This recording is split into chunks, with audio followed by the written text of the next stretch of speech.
ओमिसा classes में आप सभी का स्वागत है। आज हम इस वीडियो में बात करेंगे जो भारतीय राष्ट्रीय कांग्रेस का इतिहास और उसके प्रमुख अधिवेशन के बारे में। तो मैं आपको ये बताना चाहूँगा कि जो इंडियन नेशनल कांग्रेस है, इससे ज़्यादा क्वेश्चन मैंने किसी भी इससे ज़्यादा क्वेश्चन नहीं पूछे जाते किसी भी एग्ज़ाम में। अगर आप बैठोगे तो अगर जीएस वहाँ पे अगर आती है तो जीएस में आपको एक क्वेश्चन यहाँ से 100% रखा मिलेगा, इतना इम्पोर्टेंट टॉपिक होता है ये।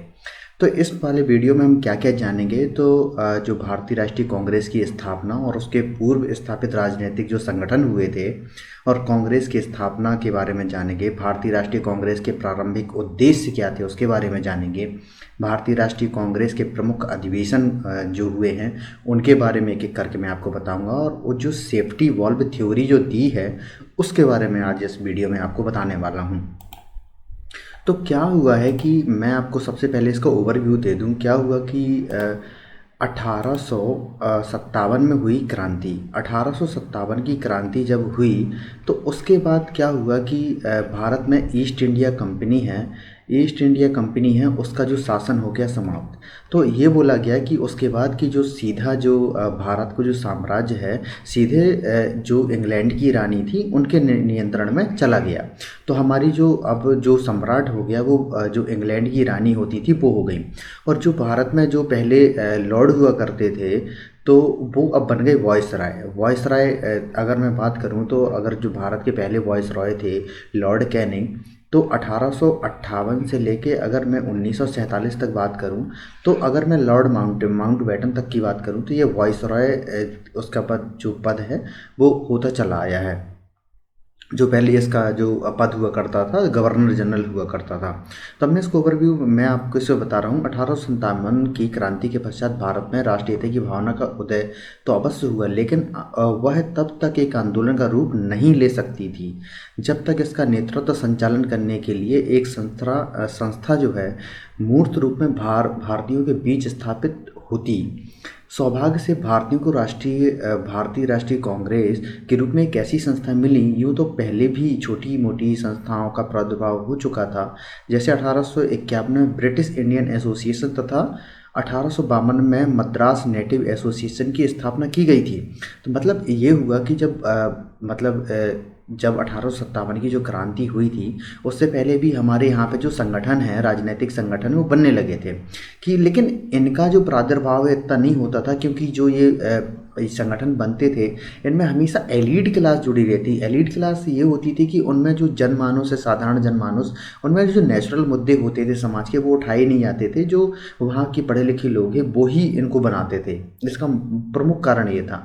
और ये जो कोई भी अगर ये सोसाइटी बनती थी, एसोसिएशन बनते थे, तो उसमें जो जनता का इन्वॉल्वमेंट नहीं होता था, तो जनता को इसमें इंटरेस्ट भी नहीं होता था। इस वजह से इन संस्थाओं का निर्माण होने से राजनीतिक जीवन में एक चेतना जागृत हुई। इन संस्थाओं के द्वारा नम्र भाषा के सरकार का ध्यान नियमों के संशोधन लाने के लिए आकर्षित किया जाता था, लेकिन साम्राज्यवादी अंग्रेज हमेशा इन प्रस्तावों को अनदेखा कर देते थे। तो ये है। अब मैं आपको ये बता रहा हूँ कांग्रेस। देखो जो कांग्रेस जब बनी थी उससे पहले भी बहुत सारे ऐसे मुद्दे थे जिसमें भारत की जनता मांग कर रही थी। तो इसमें जो प्रमुख मुद्दे हैं वो एक एक करके मैं आपको बताता हूँ। सबसे पहले ये था प्रशासन के अधीन जो सिविल सेवाओं का भारतीयकरण किया जाए, क्योंकि क्या होता था कि पहले जो सिविल सेवा हुआ, पहले आईसीएस हुआ करती थी, इंडियन सिविल सर्विस हुआ करती थी। तो ये जो इसका पेपर देने के लिए हमेशा इंग्लैंड जाना पड़ता था। तो इनका ये कहना था कि प्लीज़ हमें जो पेपर है वो आप इंडिया में कंडक्ट करवाइए। जैसे इंडिया के लोग भी जो भारत में अगर कोई भी अगर ये डेमोक्रेट है तो वो कम से कम इंडिया में रह के भी उनका पेपर दे के सिविल सर्वेंट के पद में जा सकें। क्योंकि सिविल सर्वेंट एक ऐसा पद होता था जिसमें अगर मैं भारत की बात करूँ तो भारत में जो रविंद्रनाथ टैगोर के जो बड़े भाई थे सत्येंद्रनाथ टैगोर, वो उनके पहले आईसीएस अधिकारी थे भारत के। तो उसके बारे में था। उसके बाद जो प्रेस की स्वतंत्रता है, इस पर भी जो वर्नाकुलर प्रेस एक्ट 1878 वाला ये था, इसकी बात होती थी। और सैन्य व्यय की कटौती होती थी, क्योंकि जो सैन्य व्यय जो करती थी इंग्लैंड, उसका जो पूरा व्यय है वो इंडिया के खजाने से ही दिया जाता था। तो भारतीयों का ये कहना था कि आप इसका जो आप अपनी जो ये सेना है, सेना का खर्च अपने खुद से वहन कीजिए, भारतीयों के द्वारा जो लिया गया टैक्स है उससे इसका वहन मत कीजिए। और उसके बाद जो अगली मांग थी, ब्रिटेन से आयात होने वाली सूती वस्त्रों का आयात शुल्क आरोपित करना, क्योंकि जो क्या होता था कि इंडिया से कपास लेके जाया जाता था, वहाँ से बने हुए कपड़े आते थे। वो क्या है था कि इंडिया से कच्चा माल लेके जाके वहाँ से मैन्युफैक्चर्ड माल आता था और दोबारा इंडिया को वालों को ही बेच दिया जाता था। इससे क्या होता था कि इंग्लैंड की जो कंपनियां थी उनको मैसिव प्रॉफिट होता था इसकी वजह से। और जो इंडिया के जो किसान थे वो दिन पे दिन गरीब होते चले जा रहे थे, क्योंकि जो इंग्लैंड थे, जो अंग्रेज़ थे वो हमेशा वही फसलें उगवाते थे जो उनकी नीड थी, जिससे भारतीयों को प्रॉफिट होता तो वो उगाने ही नहीं देते थे, इतने अत्याचार करते थे। इसके बाद क्या होता था कि भारतीय न्यायाधीशों को भी यूरोपीय नागरिकों आपराधिक मुकदमों की सुनवाई का अधिकार देना था। क्या हुआ था कि एल्बर्ट बिल से ये हो गया कि कोई भी भारतीय न्यायाधीश किसी भी यूरोपीय के खिलाफ जो आपराधिक मामलों में जो सज़ा नहीं सुना सकता, इसको लेके बात थी। तो इसको लेके बहुत मांग उठ रही थी। और इसके बाद क्या था कि भारतीयों को भी यूरोपियों के समान हथियार रखने का अधिकार देना था। अकाल के प्राकृतिक आपदाओं के समय पीड़ितों की सहायता करना प्रशासन का कर्तव्य था। उसमें उस टाइम पे ये हुआ करता था, जैसे बंगाल का एरिया जो बहुत फर्टाइल एरिया होता था, तो क्या होता था कि वहाँ पे जितनी भी मतलब फसलें हुई, बहुत सारी जो एग्रीकल्चर का प्रोडक्ट होते सीधे ले जाया जाता था। कई बार सरकारें, आज भी हमारे देश में ये होता है कि जितना एग्रीकल्चर होता है उसका बहुत सारा हिस्सा रख लिया जाता है कि अगर मान लो 1-2 साल अगर खेती नहीं हुई या सूखा पड़ गया तो जनता मरे ना। उस टाइम पे क्या होता था कि उतना जितने पूरा इनको ले लिया जाता था, उन पे इतना सारी लगान लगाई जाती थी। उसके बाद अगर 1 साल भी सूखा पड़ गया, आपने सुना होगा कि जब इंग्लैंड की रानी आई थी 1878 में, उसी साल बंगाल में सूखा पड़ा था। 1/3 पॉपुलेशन वहाँ की ख़त्म हो गई थी, 50 लाख से ज़्यादा लोग मर गए थे, लेकिन उनका भव्य स्वागत किया गया। तो इसको लेकर जो भारतीय देख रहे थे उनको बड़ी इससे बेचैनी होती थी कि इतना व्यय हमारे पैसे का कैसे हो सकता है फिजूल खर्ची में। तो ये इसमें बात उठ रही थी। इसके बाद क्या था कि ब्रिटिश मतदाताओं को भी भारतीय समस्याओं के अवगत कराना, जिससे ब्रिटिश संसद भारतीय हितों के संरक्षक दल का बहुमत हो, इसको लेके बात हो रही थी। देखिए, अब मैं बात करूँ तो जो इंडियन नेशनल कांग्रेस से पहले कितनी ऐसी सोसाइटी थी जिनका गठन हो चुका था। तो अब मैं इसमें बात करूँ तो क्या होता कि इंडियन नेशनल कांग्रेस की जो स्थापना हुई थी 1885 में हुई थी, लेकिन उससे पहले कितनी सारी ऐसी, देखिए, लैंड होल्डर सोसाइटी जमींदारी एसोसिएशन की स्थापना की गई थी 1838 में। बंगाल ब्रिटिश इंडिया सोसाइटी की स्थापना की गई थी 1843 में। ब्रिटिश इंडिया एसोसिएशन की स्थापना की गई थी 1851 में। मद्रास नेटिव एसोसिएशन की स्थापना 1849 में की गई थी। बॉम्बे एसोसिएशन की स्थापना 1852 में की गई थी। मतलब ईस्ट इंडिया एसोसिएशन की स्थापना 1866 में की गई थी। ये मतलब ऐसा था कि जो जब भारत में क्रांति हुई थी 1857 की जो क्रांति है, उसके बाद ये पहला एसोसिएशन बना था। इसके बाद है नेशनल इंडियन एसोसिएशन की स्थापना 1867 में की गई थी। पूना सार्वजनिक सभा की स्थापना 1870 में की गई थी और भारतीय समाज की स्थापना 1872 में की गई थी। इंडियन लीग की स्थापना 1875 में की गई थी। इंडियन एसोसिएशन की स्थापना 1876 में की गई थी। भारतीय राष्ट्रीय सम्मेलन जो ये था, इसकी स्थापना 1883 में की गई थी। और मद्रास महाजन सभा की स्थापना जो 1884 में की गई थी, और बॉम्बे प्रेसिडेंसी एसोसिएशन की स्थापना 1885 में की गई थी। तो ये महत्वपूर्ण है कि ये नहीं हम कह सकते कि जो अगर एसोसिएशन की बात करूँ, कोई संगठन की बात करूँ, वो जो कांग्रेस था वो पहला संगठन था। उससे पहले भी बहुत सारे संगठन भारत में बनाए गए थे कांग्रेस की स्थापना से पहले भी। तो इसको लेके बात हुई थी। तो अब मैं आगे की बात करता हूँ कांग्रेस की स्थापना। तो कांग्रेस की स्थापना बहुत सारे कारणों से भी हुई थी, मैं आपको चर्चा करूंगा मैं आगे। तो देखो क्या था कि ब्रिटिश सरकार की उपेक्षापूर्ण नीति के कारण भारतीयों ने 1857 का आंदोलन किया और उसके बाद भारतीयों का विरोध कभी नहीं रुका, चलता ही रहा। सुरेंद्र नाथ बनर्जी एवं आनंद मोहन बोस ने 1876 में इंडियन एसोसिएशन नामक एक संस्था की स्थापना की। इसके बाद पूना में एक सार्वजनिक सभा नामक संस्था का निर्माण किया। भारतीय आंदोलन प्रतिदिन शक्तिशाली हो रहा था। एयू हूम एक स्कॉटलैंड का एक क्या था कि क्या हम बात करें तो ये एक सिविल सर्वेंट हुआ करता था।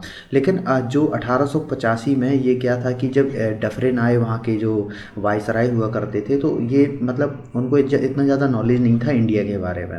तो ये सिविल सर्वेंट थे लेकिन रिटायर हो गए थे, तो इनको उनकी देख रेख में रखा गया कि आप इनको गाइड करते जाना। ये वो व्यक्ति थे। तो 1883 में कलकत्ता विश्वविद्यालय के स्नातकों के नाम का एक पत्र प्रकाशित किया, जिसमें भारत के सामाजिक, नैतिक एवं राजनीतिक उत्थान के लिए एक संगठन बनाने की अपील की गई थी। उनके प्रयास से भारतीयों को प्रभावित किया और राष्ट्रीय नेताओं तथा सरकार के उच्च पदाधिकारियों से विचार विमर्श के पश्चात ह्यूम ने इंडियन नेशनल यूनियन, ये देखिए उससे पहले एक संस्था बनी थी, की स्थापना की। ये हमने ही ये स्थापना की थी। इसके जो इंडियन नेशनल कांग्रेस से पहले इंडियन नेशनल यूनियन की स्थापना की गई थी। बाद में बंगाल में नेशनल लीग तथा मद्रास में महाजन सभा और बम्बई में प्रेसिडेंसी एसोसिएशन की स्थापना इसी क्रम में की गई थी। इसके बाद ह्यूम इंग्लैंड गए और वहाँ ब्रिटिश प्रेस तथा सांसदों के बातचीत कर भारतीय राष्ट्रीय कांग्रेस की स्थापना की पृष्ठभूमि तैयार की। कांग्रेस का प्रथम अधिवेशन 28 दिसंबर 1885 को हुआ था। 1885 ईस्वी को मुंबई में हुआ, जिसके प्रथम जो अध्यक्ष थे व्योमेश चंद्र बनर्जी थे, WC बनर्जी भी इनको बोलते हैं। 1890 में कलकत्ता विश्वविद्यालय की जो प्रथम महिला स्नातक जो कादम्बिनी गांगुली थी, इसकी प्रथम महिला इसकी सदस्य बनी थी, ने कांग्रेस को संबोधित किया था। इसके उपरांत संगठन में महिला भागीदारी हमेशा बढ़ती चली गई। इस प्रकार कांग्रेस के रूप में भारतीयों को एक माध्यम मिल गया जो स्वतंत्रता की लड़ाई में उनका नेतृत्व कर रहा था। राष्ट्रीय कांग्रेस का प्रथम जो चरण था 1885 से 1905 तक, जो उदारवादी युग के नाम से जाना जाता है। क्या है कि जो कांग्रेस के हैं 3 युग के नाम से जाना जाता है। एक तो उदारवादी युग जो 85 से 1905 तक है, उसके बाद 1905 से जो 1915 तक का जो टाइम है, इसको कहते हैं क्रांतिकारी युग। और उसके बाद से जो 1915 से लेके 1947 तक जानते हैं गांधीवादी युग के नाम से हम जानते हैं। अब मैं आपको बताता हूँ कि कांग्रेस की स्थापना का एक बहुत बड़ा कारण ये था कि ये छोटी छोटी जो पार्टियाँ बनती थीं, ये एक एक मुद्दे को लेके सीधा चले जाती थी वायसराय के पास। अब जब वायसराय के पास जाते थे तो ये बहुत फ्रस्ट्रेट होने लगे कि डेली एक सदस्य आ जाता है, हमें ये काम करवा दो, वो काम करवा दो, और अगर कोई बात काम नहीं करवाते तो बोलता है कि जो रानी है, रानी हमारी जो मतलब सम्राट हैं, उनसे हमारी बात करवा दो जिससे हमारा जो काम हो पाए। तो इन्होंने ये सोचा कि क्यों ना इन सबको मिला के एक ऐसी पार्टी बना दी जाए, और इनका जो अधिवेशन होगा, देखो अभी अधिवेशन का भी इनका एक फिक्स टाइम था कि आपको 28 दिसंबर, प्रत्येक साल की 28 दिसंबर से 31 दिसंबर के बीच में, आपको 3 से 4 दिन के बीच में आपको पूरा जो अधिवेशन होगा, जितने भी आपके मुद्दे होंगे इसी में डिस्कशन किए जाएंगे। और उसका एक दूसरा कारण ये था, देखो मैं बता रहा हूँ, जैसे अगर मतलब कांग्रेस का जो अधिवेशन है अगर मुंबई में हो रहा है, अगर बॉम्बे प्रेसिडेंसी में अगर हो रहा है, तो इसका जो अध्यक्ष होगा वो होगा कोलकाता का। जो लोकल कभी अध्यक्ष नहीं हो सकता था, इसकी एक प्रमुख बात थी। तो जो लोकल मुद्दे थे वो उठ ही नहीं पाते थे। इसका एक दूसरा सबसे बड़ी इसकी बुराई हुआ करती थी, लेकिन बाद में बहुत सारी चीज़ें सही हुई। तो मैं आपको आगे बताता हूँ। तो भारतीय राष्ट्रीय कांग्रेस की स्थापना जब पहले 1885 की बात करूँ, सिर्फ 72 प्रतिनिधि होते थे। प्रतिनिधियों की उपस्थिति के साथ 28 दिसंबर 1885 को बम्बई के गोकुलदास तेजपाल जो संस्कृत महाविद्यालय में हुई थी। इतना इम्पोर्टेंट सवाल है, इतना ज़्यादा पूछा जाता है ये, इससे ज़्यादा इतना इम्पोर्टेंट सवाल है, मतलब इससे ज़्यादा मुझे नहीं लगता कि कोई भी चैप्टर पूछा जाता होगा किसी भी एग्ज़ाम में। इसके संस्थापक महासचिव जो थे, जनरल सेक्रेटरी जो थे, ये ह्यूम थे, जिन्होंने कलकत्ते के व्योमेश चंद्र बनर्जी के अध्यक्ष नियुक्त किया गया था। अपने शुरुआती दिनों में कांग्रेस का दृष्टिकोण एक कुलीन वर्ग की एक संस्था का था। इसके शुरुआती सदस्य मुख्य रूप से बॉम्बे और मद्रास प्रेसिडेंसी से लिए गए थे। कांग्रेस में स्वराज का लक्ष्य सबसे पहले बाल गंगाधर तिलक ने बनाया था, इसका एक प्रमुख था। अब इसकी मांगें क्या क्या होती थी, क्या क्या उद्देश्य थे, इसके बारे में हम जानते हैं। प्रारंभ में कांग्रेस का उद्देश्य ब्रिटिश साम्राज्य की रक्षा करना अथवा राष्ट्रीयता के माध्यम से सुधार लाना कांग्रेस के प्रमुख उद्देश्य हुआ करते थे। अब मैं एक एक करके और उद्देश्य आपको बताता हूँ। भारत के विभिन्न क्षेत्रों में राष्ट्रीय हित के काम में संलग्न व्यक्तियों के बीच घनिष्ठता और मित्रता बढ़ाना, आने वाले वर्षों में राजनीतिक कार्यक्रमों की रूपरेखा तैयार करना और उन पर सम्मिलित रूप से विचार विमर्श करना इसका प्रमुख उद्देश्य था।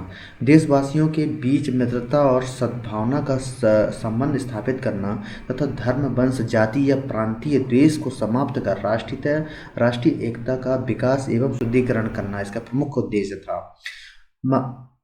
महत्वपूर्ण एवं आवश्यक सामाजिक प्रश्नों पर भारत के प्रमुख नागरिकों के बीच चर्चा एवं संबंध में प्रमाणों का लेख तैयार करना इसका प्रमुख उद्देश्य था। भविष्य के राजनीतिक कार्यक्रमों की रूपरेखा सुनिश्चित करना था और राजनीतिक, सामाजिक तथा आर्थिक मुद्दों शिक्षित वर्गों को एकजुट करना था। अब मैं इसमें एक चीज़ बताता हूँ, क्या होता था कि अगर मैं 1885 से लेके अगर 1905 तक की मैं बात करूँ, कांग्रेस जो बनाई गई थी उस टाइम पे जो वहाँ की एलीट क्लास हुआ करती थी। एलीट क्लास का मेरा कहने का मतलब ये है, जो बड़े आदमी हुआ करते थे, जो रईस हुआ करते थे, उनके द्वारा बनाई गई एक संस्था थी। इसमें ज़्यादातर लॉयर शामिल हुआ करते थे, वकील शामिल हुआ करते थे, ये इनमें शामिल सबसे ज़्यादा हुआ करते थे। इसको इसको तो उसके बाद क्या होता था कि इनकी जो पहुंच है जो साधारण जनता तक नहीं होती थी। इसका इसका टाइम का ये सबसे बड़ा इसका फेलियर टाइम होता था। अब मैं इसकी जो क्या है कि इसके जो अधिवेशन है, प्रमुख अधिवेशन है, उनके बारे में बात करता हूँ। ये सबसे ज़्यादा पूछा जाने वाला क्वेश्चन, 1885 में जो प्रमुख अधिवेशन जो हुआ था वो हुआ था बम्बई में। अध्यक्ष कौन थे? व्योमेश चंद्र बनर्जी थे। और इस समय जो प्रतिनिधि कितने थे? 72 प्रतिनिधि हुआ करते थे। अगर मैं 1886 की बात करूं तो इसके जो हुआ था, ये सम्मेलन हुआ था, अधिवेशन हुआ था, तो इसके जो अध्यक्ष थे दादा भाई नौरोजी थे। दादा भाई नौरोजी सबसे ज़्यादा बार बनने वाले अध्यक्ष थे। तो इस टाइम पे जो इनकी संख्या बढ़ के 436 हो गई। तो अगर वे 2 बार लगातार अगर हिंदू बने तो क्या होता कि अब जो मुस्लिमों को दिक्कत होने लगी कि हर बार तो हिंदू ही बनते हैं, तो अब मुस्लिमों को तो बनाए, तो ये मुस्लिम जो है नाराज़ होने लगे इससे। तो इसके बाद क्या हुआ कि 1887 में जो मद्रास का अधिवेशन हुआ, तो इसमें जो पहले मुस्लिम जो अध्यक्ष थे, सैयद बदरुद्दीन तैयबजी जो थे, जो पहले मुस्लिम अध्यक्ष जो थे, इतना बहुत ज़्यादा पूछे जाने वाले क्वेश्चन है। इसके बाद जो चौथा अधिवेशन जो 1888 में हुआ था इलाहाबाद में, इसके जो पहले अंग्रेज अध्यक्ष जो थे वो थे जॉर्ज यूले, इनके पहले अंग्रेज जो अध्यक्ष थे।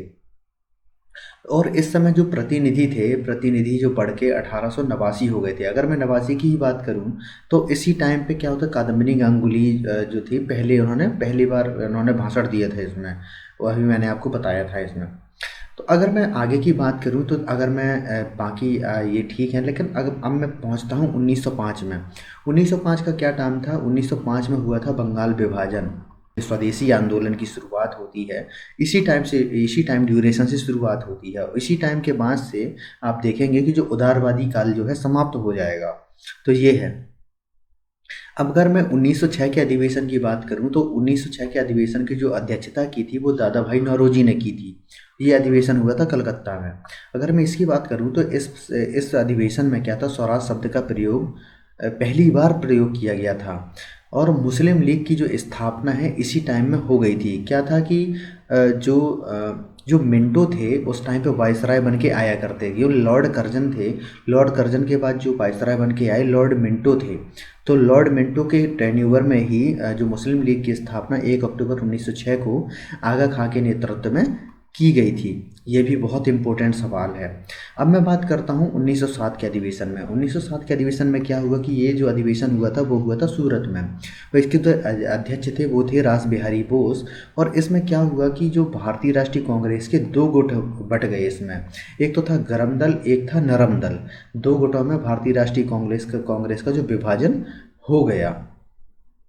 अब मैं यहाँ पे बात कर रहा था मैं आपको, जो बंगाल विभाजन हुआ था, जो बंगाल विभाजन है ये इस टाइम पे हो गया था। ईस्ट बंगाल और वेस्ट बंगाल के नाम से एक ही जो अपना जो बंगाल अपना था उसके दो भाग कर दिए गए थे, ये था। इसके बाद क्या था कि 1909 में क्या था कि जो आप ये देखते हैं कि जो प्रतिनिधि दिया गया था धर्म के नाम पे, उसको लेके था। तो उसके जो अध्यक्ष थे मदन मोहन मालवीय जो थे, पहले लाहौर में ये अधिवेशन हुआ था। अगर मैं बात करूं क्या था कि जो बंगाल विभाजन है, बंगाल विभाजन को रद्द किया गया था 1911 में। और 1911 में ही जब जॉर्ज पंचम भारत आए थे तो उसी टाइम पे ही दिल्ली को कलकत्ता जो पहले हमारी राजधानी हुआ करता था, कलकत्ते से जो दिल्ली को हमारी राजधानी स्थानांतरित किया गया था। अब मैं बात करता हूँ 1916 के अधिवेशन के बारे में। मैं इस वाले वीडियो में आपको जो प्रमुख अधिवेशन है उनके बारे में ही चर्चा करूँगा, क्योंकि जो सबसे ज़्यादा सवाल पूछे जाते हैं वो यहीं से पूछे जाते हैं। क्या हुआ कि इसके जो मतलब 1916 में इस जो अधिवेशन हुआ था वो हुआ था लखनऊ में, और इसके जो अध्यक्ष थे वो थे मजूमदार, A G मजूमदार इसके अध्यक्ष हुआ करते थे।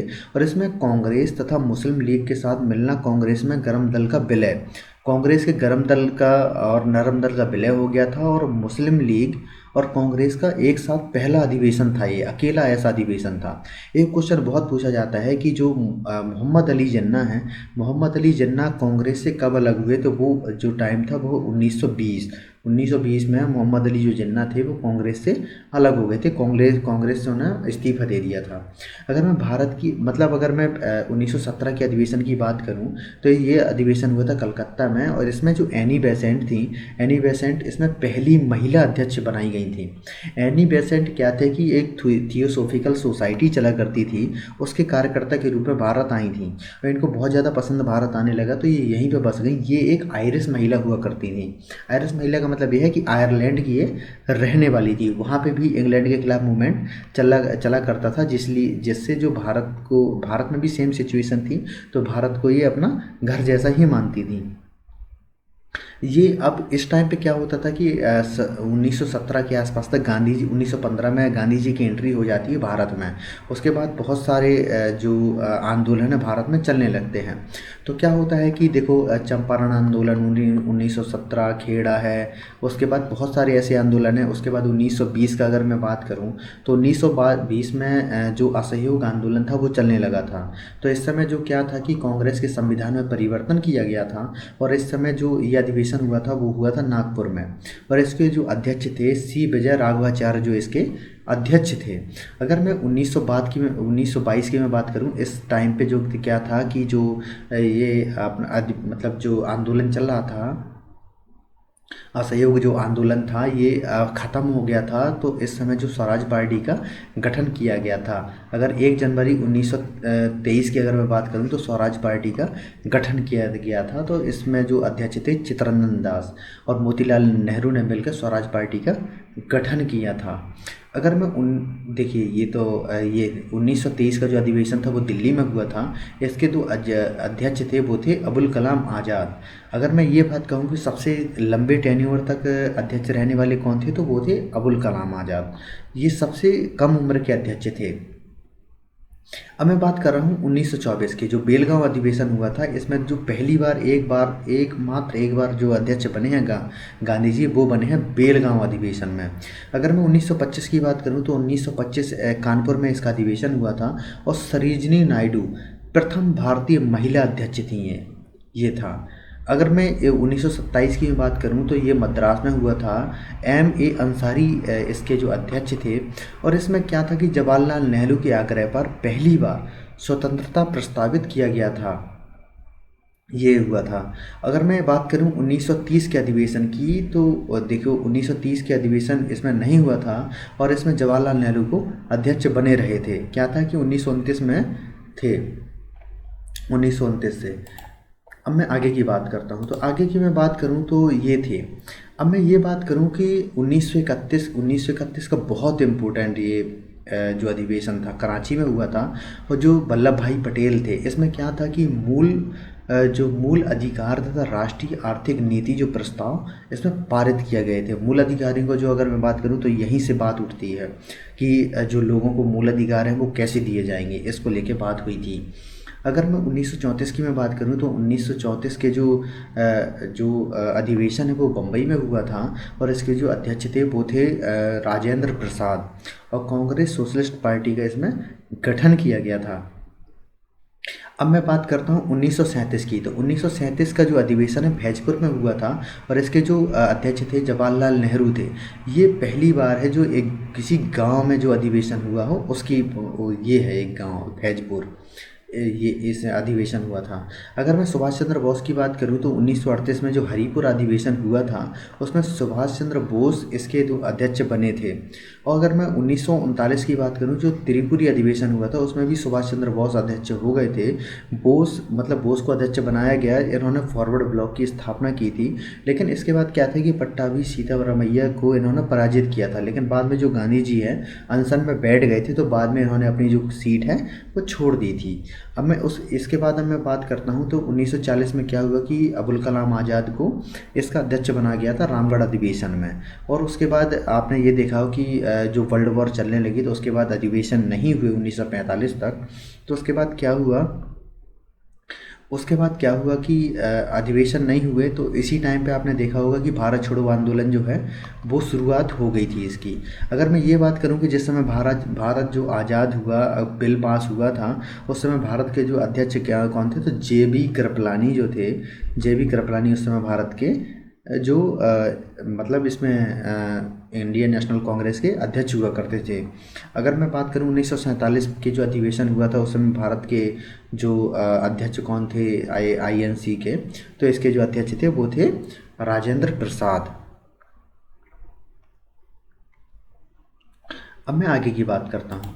क्या था कि ये बन गई, लेकिन इसको क्या है एक सेफ्टी वॉल्व के रूप में यूज़ किया। मैंने अभी आपको थोड़ी देर पहले बताया था कि डिफरेंट बहुत फ्रस्ट्रेट हो रहा था इसको लेके कि कोई भी आ जाता है, कोई भी ये कहता है कि हमें हमारे ऊपर तो महारानी से हमें बात करनी है, ये वो बहुत सारी बातें होती थी। तो इसको लेके क्या था कि बहुत सारी इसमें थ्योरी दी गई थी। क्या था कि जो सेफ्टी वॉल्व की थ्योरी है ये दी गई थी। क्या था, कांग्रेस की स्थापना लाला लाजपत राय और सर विलियम बेडर वर्न के अनुसार ब्रिटिश साम्राज्य की रक्षा के लिए सुरक्षा नली के रूप में की गई थी। अंग्रेजों के शोषण अत्याचारी विशेष रूप से लिटन के दमनात्मक कार्यों से भारतीयों के रोष में निरंतर वृद्धि हो रही थी।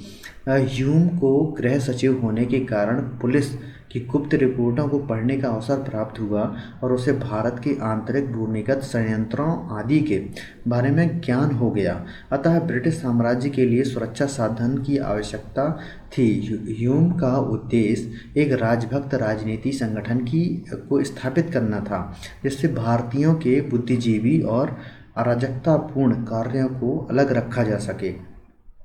इसको लेके थी। अगर मैं इसमें डिफरेंट की मैं बात करूं तो कांग्रेस के प्रथम सभापति व्योमेश चंद्र बनर्जी द्वारा 1898 में यह विचार प्रकट किया गया था कि कांग्रेस की स्थापना के पीछे वायसराय लॉर्ड डिफरेंट का षड्यंत्रकारी विचार था। उसने ह्यूम से कहा कि सामाजिक संस्था के पीछे जो ह्यूम का मूल विचार था वे के स्थान पर विपक्ष की भूमिका निभाने वाली एक राजनीतिक संस्था की स्थापना की जाए जो विपक्ष में बैठी रही लेकिन कोई वो काम ना कर पाए। इसको लेके बात थी। अगर मैं भारत की राष्ट्रीय संस्था की मैं बात करूं तो अधिकांश विद्वान का मत ये है कि कांग्रेस की स्थापना भारत की राष्ट्रीय चेतना का स्वाभाविक विकास था। इन विद्वानों का मानना है कि ह्यूम का सुरक्षा नली का आरोप लगाना तथा उसे साम्राज्यवादी रक्षक के रूप में चित्रित करना उचित नहीं है। वह एक उदारवादी व्यक्ति था और भारतीयों के प्रति उसने आरंभ से ही मानवतावादी दृष्टिकोण अपनाया था। इसलिए उन्होंने भारतीयों के हितार्थ तथा राष्ट्रीय संगठन का सुझाव दिया। मैं इसको नहीं मानता हूँ, ये एकदम गलत कहानी है। कभी भी अगर मैं नहीं मानता हूँ कि अगर वहाँ पे अगर इंग्लैंड से अगर 100 लोग आए होंगे तो भारतीयों के बारे में किसी एक ने भी सोचा होगा। एक हो सकता है, लेकिन 99 ने भारत को दमन ही किया है। क्योंकि जो लोग भारतीयों की मतलब जीनोसाइड अगर मैं बोल दूं तो ये भी कम होगा कि बंगाल, बिहार, उड़ीसा में जब सूखा पड़ते थे तो वहाँ पे 50 लाखों लोग मर जाते थे। अगर उसको देख के भी इन लोगों का दिल नहीं पिघला है तो इनको हम कैसे बोल सकते हैं। अगर भारत को इस लेवल का इन्होंने गुलाम बनाया था, इस लेवल का शोषण किया था कि अगर आपने लगान मूवी देखी हो तो जितनी फसल होती है, मान लो इतने 100 रुपये की फसल हुई, 50% इनको चाहिए, 50% किसान का है।